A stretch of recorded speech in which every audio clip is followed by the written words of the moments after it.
Ô, Mauro, eu passei aqui o perrengue com a falta de energia durante 2 dias, tá?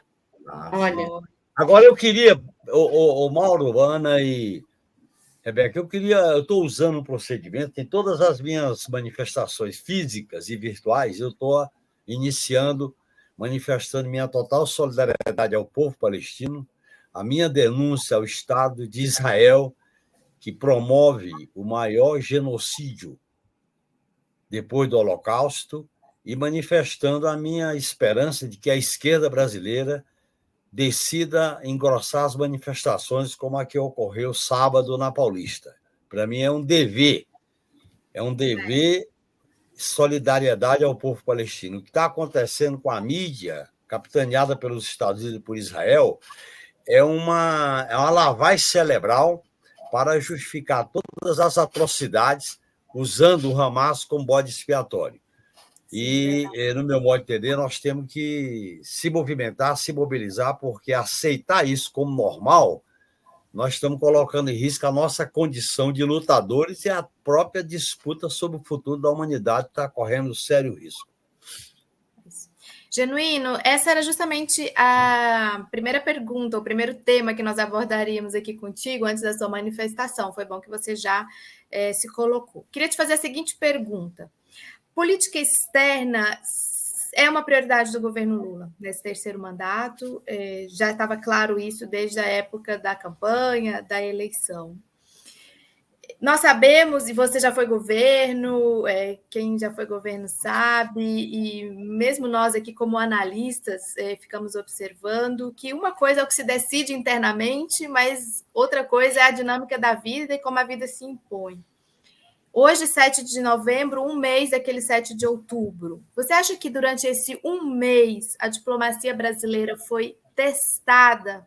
Durante esse um mês, quais foram as maiores dificuldades do Brasil, do governo brasileiro, no enfrentamento dessa grande crise internacional, como um país que se coloca, um governo que se coloca como um protagonista no cenário internacional? Olha, Ana, eu acho que foi testada a política.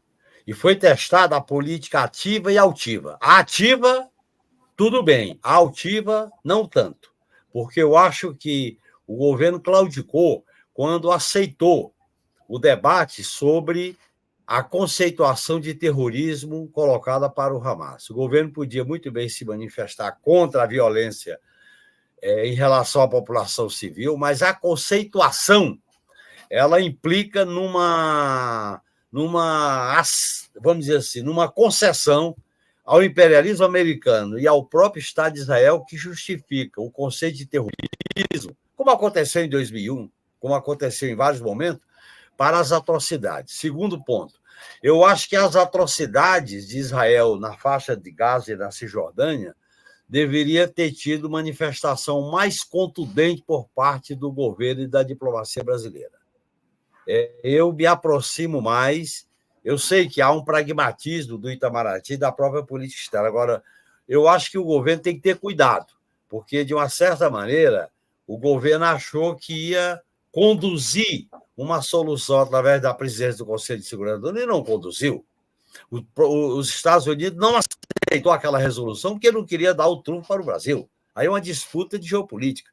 Por outro lado, nós não vamos estabelecer uma política externa ativa e altiva num ecumenismo. O mundo não está para o ecumenismo nem para a conciliação nacional. O mundo está vivendo uma crise de disputa, uma crise de enfrentamento, e eu acho que o governo brasileiro deveria ter priorizado a aliança com alguns países árabes, a aliança com a Rússia na resolução apresentada no Conselho de Segurança da ONU e com os próprios países latino-americanos. Por exemplo, a Bolívia, o Chile e a Colômbia retirar seus embaixadores. Eu acho que a política externa altiva está sendo testada. A própria retaliação de não incluir os 34 brasileiros na lista para atravessar a fronteira com o Egito é uma demonstração de que o Estado sionista, repressivo, assassino de Israel joga duro. Ou baixa a cabeça ou eles fazem retaliação. Como eles são respaldados pelo imperialismo americano, eles vão com tudo. Eu acho que essa política deveria ter colocado um caminho de estimular a mobilização do povo brasileiro. Eu acho que a esquerda ainda está muito tímida nas mobilizações que estão ocorrendo, particularmente na última aqui na Paulista, que foi a maior delas. Eu acho que está havendo, numa questão como essa, não dá para ter muro, não dá para ter dois pesos e duas medidas, não dá para igualar o Estado de Israel com o Hamas ou o Hamas com o Estado de Israel. Só ver a história, os fatos, só ver as fotografias. Quer dizer, nós podemos tranquilamente marcar uma posição contra a violência contra a população civil, isso aí, e ser muito claro na condenação de Israel. Porque o que se trata agora, e o Netanyahu acabou de dar uma entrevista dizendo que ele vai ocupar a Palestina e depois da ocupação vai fazer na faixa de Gaza um governo que obedeça a Israel, quer dizer, mais ou menos o que eles tentaram fazer com a OLP na Cisjordânia, que é o velho Estado colonial, é o velho Estado imperialista, é o velho Estado que nega a autodeterminação dos povos e da soberania nacional. Portanto, Ana, eu me estendi um pouco para dizer que eu sou crítico a alguns momentos da política externa do governo brasileiro. Eu acho que foi positiva a repatriação de brasileiros, está sendo positiva essa pressão para que 34 brasileiros passem, atravessem a fronteira do Egito, mas eu acho que enquanto condenação, enquanto pulsão política, numa crise desse porte, essa crise vai se agravar, o muro fica muito estreito. Portanto, nós temos que deixar mais claro quais são os nossos objetivos, qual é o nosso lado. Boa. O André Brum dizendo que é uma cultura exclusivista do povo eleito, né? Essa é a narrativa que Israel utiliza, como sempre, a narrativa comprada pelos brasileiros, né? Aliás, isso vem de longa data, Rebeca. Isso vem desde a colonização judaica, antes da formação do Estado de Israel, capitaneada pelo imperialismo inglês. Depois, quando se criou o Estado de Israel, era a ideia de diminuir a área dos palestinos. E foram diminuindo. Por que o Estado de Israel nunca cumpriu as resoluções da ONU? Nunca! Inclusive a de Oslo, que foi aqui, acabou gerando uma crise na autoridade palestina. Porque o que o Estado de Israel quer, como Estado colonialista, como Estado que promove o apartheid, é ocupar toda aquela região e negar aos palestinos o direito a existir enquanto povo, a autodeterminação. É disso que se trata. É uma contradição radical, não tem meio termo. E a esquerda tem que estar do lado dos palestinos. Esse negócio de querer igualar os palestinos com o Estado de Israel, que, no meu modo de entender, é um equívoco. E eu divido, francamente, não só da posição da diplomacia brasileira, como do ministro dos Direitos Humanos do governo Lula. Não pode igualar. Você pode divergir do Hamas, mas sem igualar com o genocídio do Estado de Israel. Agora, Genuíno, você acha que, uma vez que esses brasileiros que estão em Gaza forem retirados, o Brasil ele pode romper as relações com Israel? Eu acho que romper não vai. Rebeca, eu acho que romper não vai. Eu acho que o máximo que o governo brasileiro pode fazer diante dessa política de conciliação, porque a política de conciliação ela tem ressonância interna e externa. Essa conciliação nacional aqui acaba refletindo na política externa, porque a classe dominante brasileira, os meios de comunicação, os formadores de opinião vão bater duro como já tentaram fazer. Então, eu acho que o governo Lula exercita um governo de conciliação nacional, inclusive na política externa. Agora, eu acho que essa conciliação nacional, diante da crise, o Brasil vai perder pontos. Eu acho que o Brasil estava muito melhor situado nos posicionamentos em relação à guerra na Ucrânia do que nessa questão agora. E nessa questão agora é muito mais claro o posicionamento, porque o que está em jogo é a autodeterminação de povos. Você não vai discutir quem ocupou o quê. Não vai discutir isso. Você vai discutir se o povo palestino tem direito a ter sua terra, seu Estado e sua autodeterminação. E quando você cria uma situação limite, do ponto de vista da opressão, da violência, o direito de resistência é um direito reconhecido, inclusive, democraticamente. Ali há um massacre de décadas e décadas. E o que os palestinos estão fazendo é uma resistência heróica. E eu acho que é disso que a esquerda tem que se dar conta. O José Genuíno faz referência aqui a essa nota de ontem do Silvio Almeida. E é uma nota mais longa, mas esse é o trecho mais relevante, né? Para que não haja espaço, porque é o seguinte, está tendo uma cobrança grande. O Silvio Almeida é ministro dos Direitos Humanos, não fala nada, não abre a boca.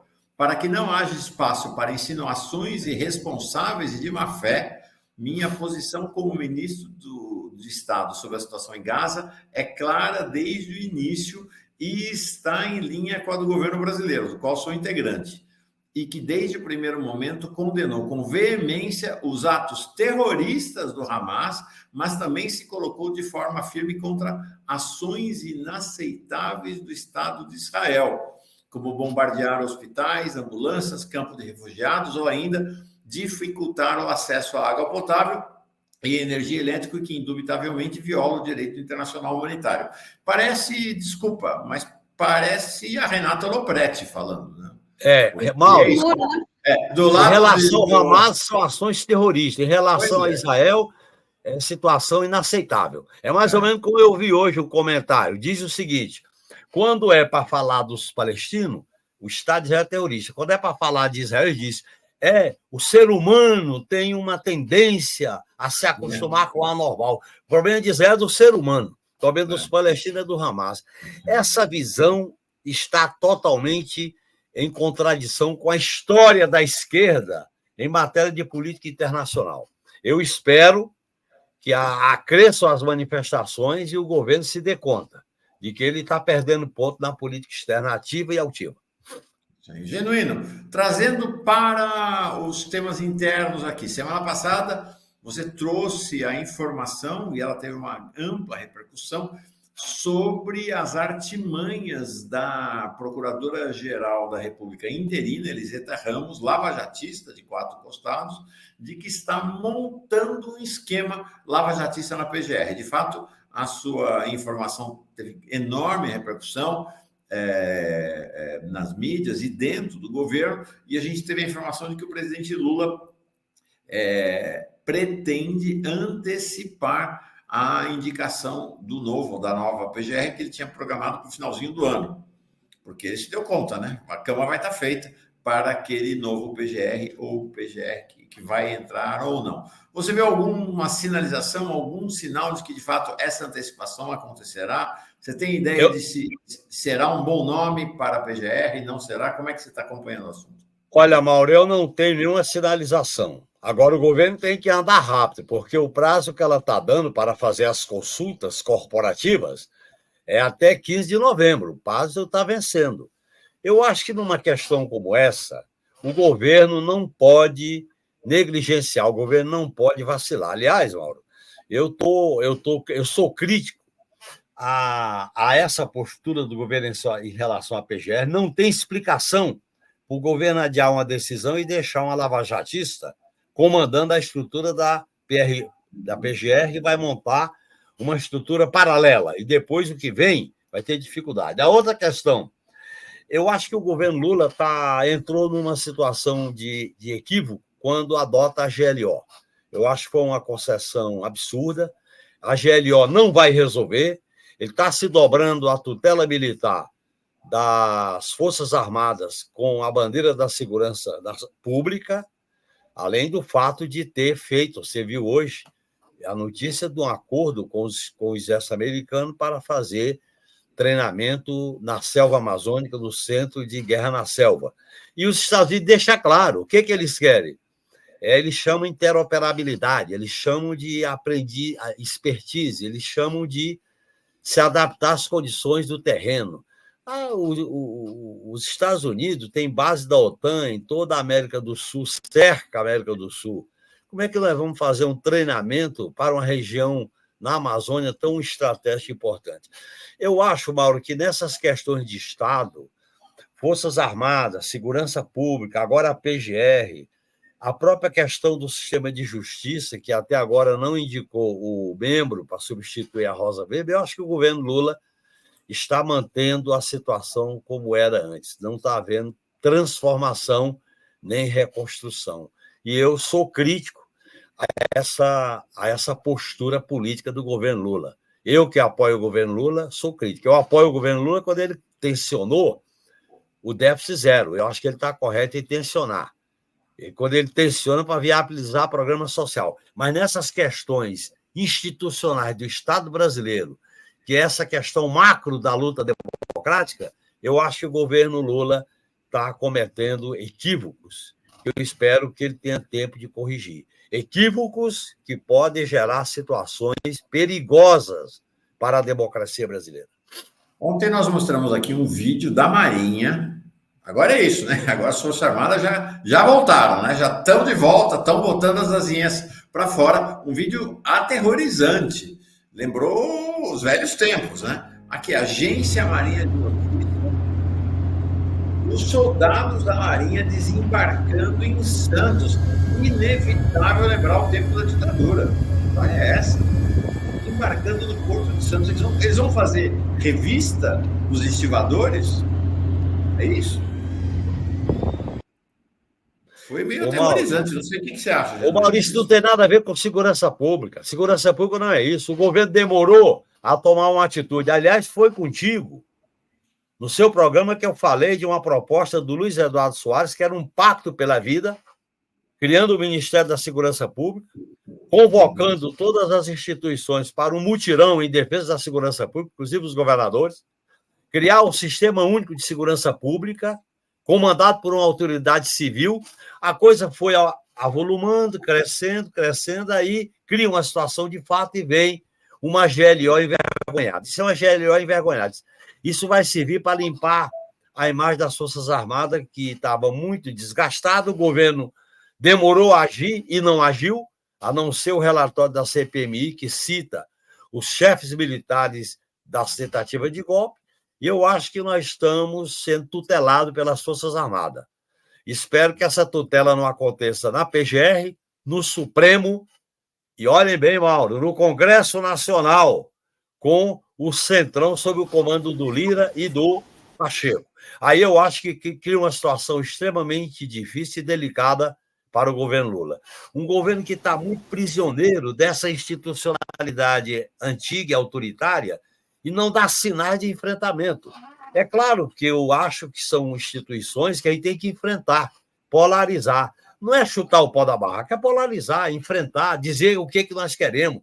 A gente está aceitando com determinismo da tal correlação de força que o governo aceita tudo. Isso é ruim para o futuro do governo Lula, principalmente nessas questões democráticas que têm a ver com os compromissos que nos levou à presidência da República para desmontar a primeira tarefa, a extrema-direita. Então, eu acho que é necessário a gente ficar vigilante e atento e cobrar do governo outras posturas em relação a esses temas.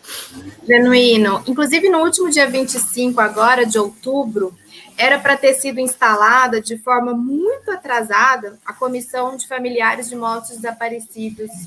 Estava tudo preparado, pelo que a gente acompanhou, pelo ministro Silvio Almeida e tudo mais. E não está instalada desde janeiro, que é lei, já era para estar reinstalada, né, a comissão, porque estava nas mãos dos militares. E o próprio governo admitiu isso, falou, está na Casa Civil, agora está na Defesa, sendo que não precisava passar por ali, né? E a gente citou aqui esse tweet do ministro também dos Direitos Humanos, Silvio Almeida, de uma forma um pouco acanhada, para falar de temas que são dele, direitos humanos, da defesa dos direitos humanos no mundo. Hoje, a maior causa dos direitos humanos no mundo é a questão da Palestina. Então, quando você fala em tutela, eu acho uma palavra forte, mas, infelizmente, parece que há esse movimento mesmo. É disso que se trata, Ana. Eu acompanho essa questão desde a Comissão Nacional da Verdade, do governo Dilma, que essa questão não tem sido tratada corretamente. O que a sociedade exige? Que se diga a verdade ao povo brasileiro e haja um pedido de reparação pública. A Comissão de Mortes Desaparecidos podia concluir seus trabalhos, até simbolicamente, cobrando do governo e das Forças Armadas uma reparação pública. Essa ideia de que eles sempre buscam passar a mão na cabeça, isso é muito ruim. É mais ou menos o que está acontecendo com o golpe de 8 de janeiro e agora com a situação anterior da ditadura militar, e vamos levando esse conglomerado, empurrando para a barriga. Isso é ruim. Isso não é democrático. Isso é um perigo.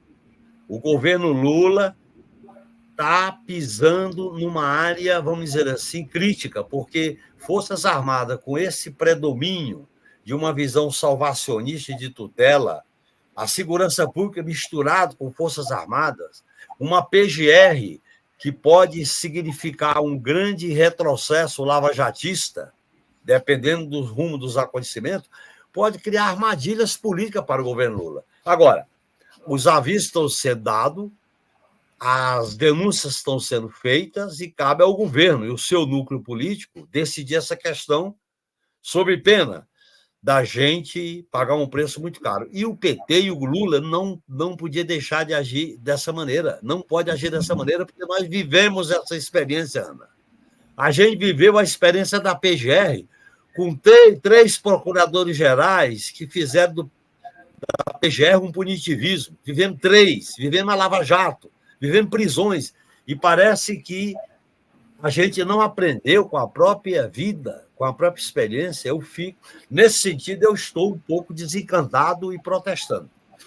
E 3 ações em que, inexplicavelmente, o governo Lula está dando gás para os militares, que nós sabemos quem são, né? É a GLO, é essa decisão em relação à comissão de mortes e desaparecidos e esses exercícios militares na Amazônia. 3 e decisões. Tem uma quarta, Mauro. Tem uma quarta. Os militares. Fala. Eu vou citar uma quarta. O governo baixou um decreto orientando para fazer uma revisão nos documentos sobre defesa, que é Política Nacional de Defesa, o Livro Branco e Estratégia Nacional de Defesa.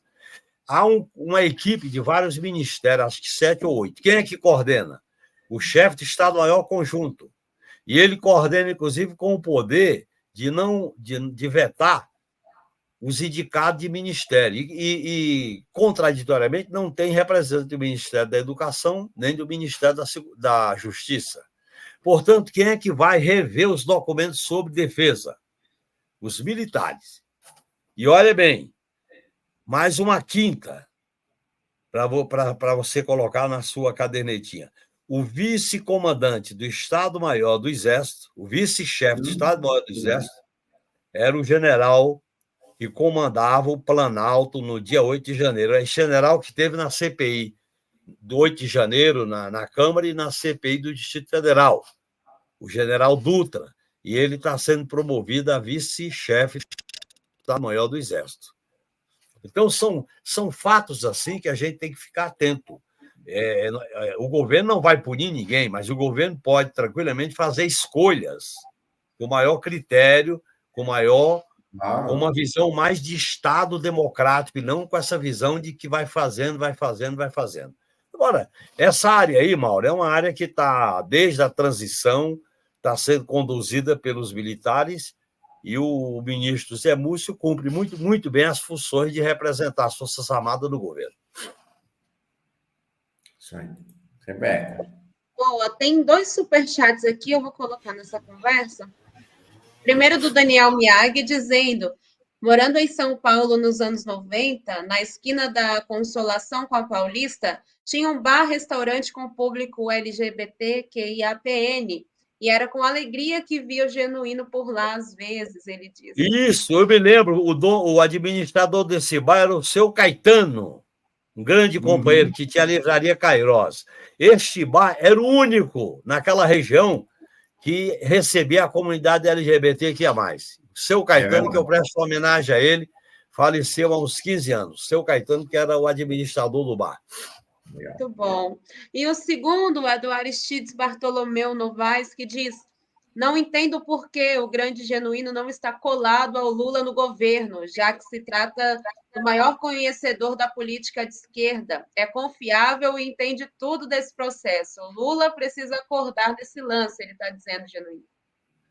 Olha, eu agradeço, mas quero manifestar que a minha contribuição é o que eu faço através do debate com vocês, da Fórum, através de outros blogs, que eu opino, que eu dialogo. E estou fazendo isso com a base do partido. Esse fim de semana, eu estive no sul de Minas, em Pouso Alegre, fazendo uma plenária muito concorrida com os militantes do PT. E é isso que vale a pena a gente fazer. Eu estou me dedicando ao trabalho de rua e de base. Genuíno, então, para falar sobre essa questão, você viveu muito no Congresso Nacional e depois como presidente do PT e participou das engrenagens do bastidor especialmente do primeiro governo Lula, né, junto com o Zé Dirceu, junto com o junto com o... Oh, meu Deus do céu. Guxiquem, João Paulo, e tantos. Você conhece bem como é que funciona e os sinais que são emitidos. Eu queria te perguntar uma questão, com a tua experiência. O que está acontecendo entre Lula e Haddad na sua interpretação? Porque tem interpretações para todos os gostos, né? De que Lula está se afastando de Haddad, da política dele, de que Lula está tudo combinado com Haddad. Como é que você vê qual é a sua análise? Que movimento é esse que está acontecendo entre os dois? Olha, Mauro, em primeiro lugar, eu quero fazer uma observação geral. A minha crítica à atuação do governo no Congresso é que o governo não realiza enfrentamento, não polariza, não discute a proposta estratégica do governo e a pauta, tanto na relação com o Congresso como na relação com a sociedade. Na medida em que o governo parte da ideia de que a conciliação nacional é o segredo da vitória, a própria concessão que o Haddad fez à maioria conservadora no ajuste fiscal, e o ponto central dessa concessão é o déficit zero. O déficit zero significa inviabilizar investimentos em áreas essenciais, como saúde, como educação, como moradia e tal, como o PAC.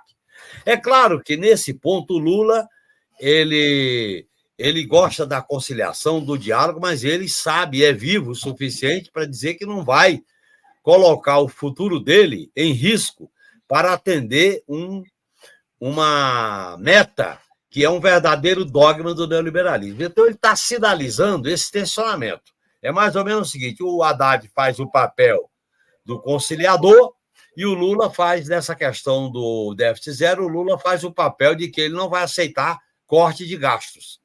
Como esse superávit zero, o déficit zero, é inviável, inclusive alguns analistas já dizem, é inviável, a gente não deve dizer. Quer dizer, é inviável, mas não deve falar do tema, porque é o credo neoliberal. Eu acho que quando a sobrevivência política do governo pode ser colocada em risco com essa questão de corte de gastos no ano de eleição municipal, eu acho que o Lula é suficientemente inteligente e sagaz e ousado para não ceder a essa pressão do movimento neoliberal. Eu acho que o Haddad é mais de confiança do mercado do que o Lula. E eles convivem com esse tensionamento. Eu acho que é um tensionamento, não é fabricado, não é uma montagem. São divergências reais que existem. E eu acho que o Lula, na hora H, ele vai enfrentar esse negócio do déficit zero. Porque o déficit zero, Mauro, inviabiliza o governo. É disso que a gente tem que dizer. O corte de gastos inviabiliza o governo. E com a questão, a mitigação da cobrança dos super ricos e outros segmentos, mostra que aquela política do Haddad de conversa e de diálogo, a classe dominante ouve, bate palma, elogia ele, mas na hora do vamos ver, quer que ele fique encabreçado. E o Lula, no meu modo de entender, não vai aceitar esse cabresto. Essa é a minha interpretação. É isso aí. Muito obrigada, Genuíno, por estar aqui com a gente hoje, de novo. Passamos aí por vários temas, né? Do Brasil ao mundo. Ótimo. Olha, eu inicio a semana com vocês, viu? Normalmente eu inicio bem, colocando minhas opiniões para a opinião pública. Um grande abraço para vocês, para a comunidade da Fórum. Estou à disposição, viu? Obrigada. Boa semana. Um abraço. Um grande abraço.